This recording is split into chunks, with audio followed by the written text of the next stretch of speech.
Good morning. It's Saturday, my day. Probably your day too, I would guess. Um, Not legal advice. Please like, subscribe, and share. Today I'm going to talk, this is a little Tesla talk today. I'm going to focus on Diaz versus Tesla, the verdict just came back. And the theme of today's video is hogs get slaughtered.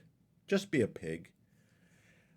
So before I start, I wanted to give a shout out to some people that have helped or inspired. So shout out to Farzad, Yashu, Tom Nash, Alexandra, Hans, and Rodman. Um, you obviously know who you are, and that's why you have names. A quickie on a Sawyer Merritt tweet. Ray increased Tesla litigation and their department. I think I saw it last week. I did a video about this about a month ago. I think this started in or about June of 2022. And to me, when I examine the responsiveness of the Tesla legal team since then, it's obviously picked up. So I think it's evident that the internal team at Tesla in the legal department is even much more on top of things than they had been before. So I just wanted to throw that out. I did a prior video on the prior, I'm shifting a little bit here. I did a prior video on the prior Diaz versus Tesla trial. If you recall, that verdict, which was one of the largest verdicts ever in the United States for this type of claim, the jury in the Bay Area awarded Mr. Diaz approximately $150 million, $15 million of compensatory damages, and $135 million approximately of punitive damages. Punitive damages are basically punishment damages. After the trial, because of various issues, the judge reduced the entirety of that award to about $15 million. The plaintiff, Mr. Diaz, was an elevator operator around 2015, 2016 at the Fremont Tesla plant who did face slurs, and that was the basis of the claim. Filed the lawsuit, and I've kind of brought you up to where the judge had reduced the award to $15 million. I wasn't there, but the conduct itself sounds reprehensible. But clearly, a Bay Area would be supportive of plaintiffs and wouldn't ordinarily support the interests of Elon or Tesla.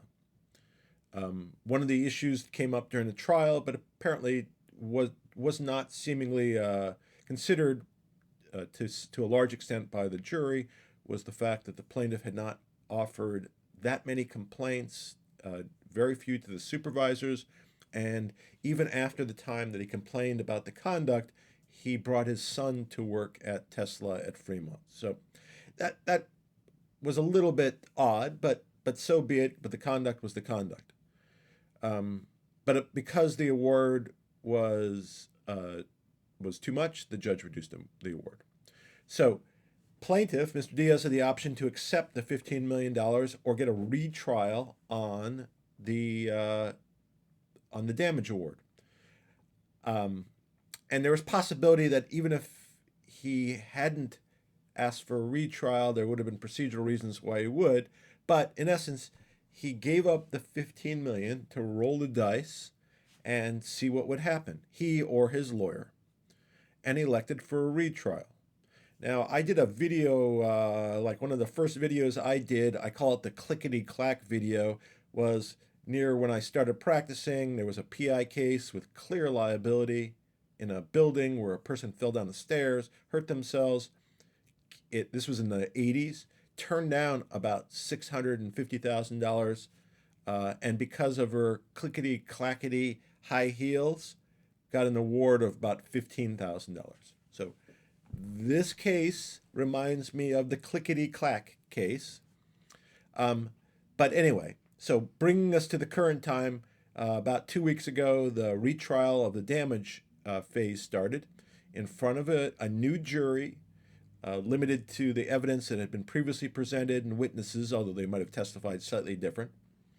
And during the trial, the plaintiff's lawyer asked for $160 million. Tesla was countering in the area, or was asserting in the area, as I read, approximately $600,000. So quite a difference. And in light of the prior initial ruling of 150 million, that's what the plaintiff's lawyer seemed to kind of attach his claim to. And but anyway, so the jury came back and awarded Mr. Diaz now $175,000 for his real damages and approximately $3 million for punishment damages. For I think the actual total is $3.2 million. So, which is a lot of money, but it's a lot less than 15 million. It's a lot less than 150 million. And again, I think it points out a concept that happens in law. So a seemingly greedy plaintiff and counsel cost themselves $12 million by being hogs and not just being pigs. They will appeal, but so can Tesla.